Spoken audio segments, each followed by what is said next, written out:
होते हुए बलिया चौक पर रैयाम चीनी मिल चालू करो जन संवाद के साथ आगे बढ़ रहा है।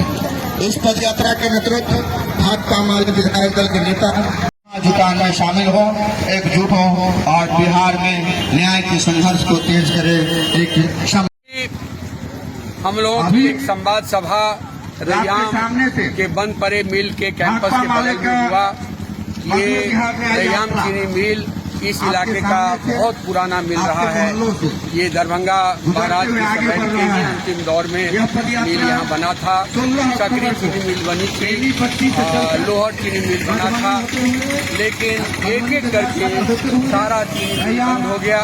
रैयाम चीनी मिल को नीतीश जी ने बेचने का काम कर दिया और ये लोगों को बताया गया कि हम मिल को अपडेट करने के लिए, मिल को एक मल्टी डायमेंशनल बनाने के लिए हम बेच रहे हैं। लेकिन समय गुजर गया, लेकिन अभी तक एक ईंट नहीं लगा है। पूरा मशीन का कल पुर्जा बेच दिया गया, ईंट को बेच दिया गया और चहारदीवारी करके उस जमीन को हड़पने की कोशिश हो रही है। इस इलाके का बहुत बड़ा मुद्दा है, लेकिन इस मुद्दा पर न तो बिहार सरकार सक्रिय है और न इस मुद्दा पर देश का संसद सक्रिय है, भाजपा सक्रिय है। लगातार बीजेपी के लोग यहाँ जीत रहे हैं, लेकिन मिथिलांचल में वर्षों से, दशकों से, आजादी से पूर्व से जो कई तरह की एग्रो बेस्ड इंडस्ट्री थी, इसको लेकर के कहीं कोई सक्रियता नहीं है। हमने अपने इस पद यात्रा में मिथिलांचल के विकास के सवाल को मजबूती से उठाया है। हमने इस बात को तय किया है कि ये बंद पड़े मिलों को उद्धार करने के लिए, एग्रो बेस्ड इंडस्ट्री को डेवलप करने के लिए और साथ ही साथ ये जो हॉर्टिकल्चर बेस्ड इकोनॉमी यहाँ है उसको डेवलप करने के लिए ये एक नए स्तर पर यहाँ आंदोलन हो, ताकि इसको जो एक गरीबों का, मजदूरों का पलायन जोन बना दिया गया है उससे यहाँ के लोगों को छुटकारा मिले। हमने इस बात को भी उठाया है कि मिथिलांचल एक शिक्षा का पुराना केंद्र रहा है, इसलिए मिथिलांचल में एक केंद्रीय विश्वविद्यालय का निर्माण हो, ताकि उस शिक्षा के लिए यहाँ के गरीब मजदूर किसान के बेटे बेटियों को दिल्ली नहीं जाना पड़े, देश के दूसरे हिस्से में नहीं जाना पड़े। ये एक बड़ा सवाल है। तो हमारी यात्रा आज यहाँ पर रैयाम चीनी मिल परिसर में हुआ और इस संवाद के माध्यम से यहाँ के स्थानीय लोगों ने, सीपीआई के लोगों ने, स्थानीय नागरिकों ने इसका पूरा सहयोग समर्थन दिया है। अब हम लोग यहाँ से छोटाई पट्टी की ओर बढ़ेंगे, दरभंगा जिला की ओर बढ़ेंगे। रात्रि में हमारा वहाँ विश्राम होगा।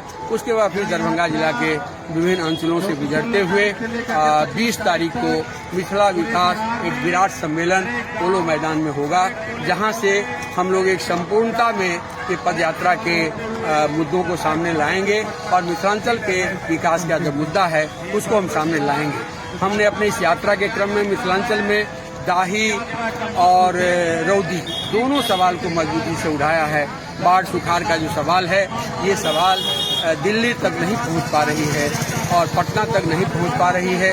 उत्तर बिहार का इलाका उपेक्षित है। उत्तर बिहार के सवालों के प्रति ये बिहार सरकार की कहीं कोई चिंता नहीं है। तो ये भी एक बड़ा सवाल है। ये गरीबों का एक बड़ा इलाका है, भूमिहीनों का बड़ा इलाका है। तटबंधों पर लोग जी रहे हैं, लोग तटबंध पर जी रहे हैं। लोग कहिए तो पोखरा के हिंडा पर बसे हुए हैं, लोग नदियों के किनारे बसे हुए हैं, उनको बुलडोज करके हटाने की कोशिश हो रही है। तो गरीबों के पास आवाज़ का सवाल, गरीब बचाओ आंदोलन भी हमारे आंदोलन का महत्वपूर्ण मुद्दा है। इन सारे सवालों को लेकर के हमारा ये अभियान जारी है। पदयात्रा का तीसरा दिन है और इसके साथ साथ आज हमारा पदयात्रा तीसरे दिन छोटाई पट्टी में शाम में रात्रि विश्राम करेगा और फिर कल से फिर हम लोग आगे बढ़ेंगे। ये आपका नाम? धीरेन्द्र झा, भाकपा माले पोलित ब्यूरो के सदस्य और मिथिलांचल जोन में जो पदयात्रा निकली है उसकी हम सब लोग मिलकर के अगुवाई कर रहे हैं।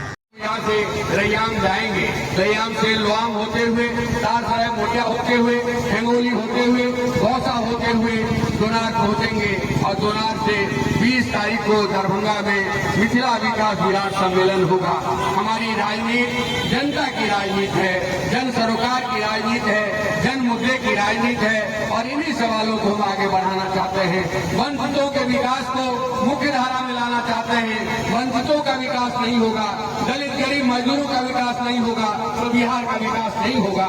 यही भाकपा माले का उद्देश्य है। आप लोगों के लिए भाकपा माले दक्षिण बिहार में भाकपा माले ने एक अपनी ताकत का परिचय दिया है।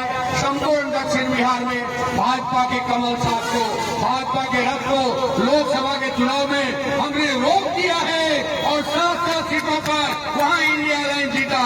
उत्तर बिहार में इंडिया अलायंस को ताकत नहीं मिली है। ये ताकत इसलिए नहीं मिली कि यहाँ पर लाल झंडा का आंदोलन अपेक्षाकृत कमजोर है।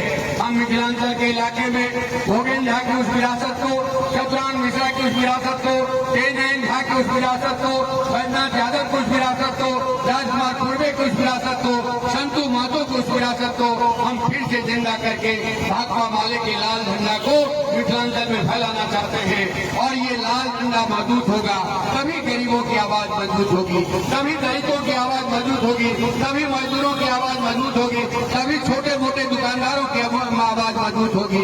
इसी लक्ष्य पर, इसी उद्देश्य के तहत हमारी ये यात्रा है, बदलो बिहार। यह यात्रा हम अहाँ सबके हकार दौड़ हो सी, अहाँ सबके न्योता दौड़ हो सी कि 20 तारीख का पटना के मिल हाई स्कूल ग्राउंड में अभियो आवेठान सभा भी मिल का 27 तारीख का 20 का दरभंगा और 27 का पटना में एक विराट न्याय सम्मेलन हेते।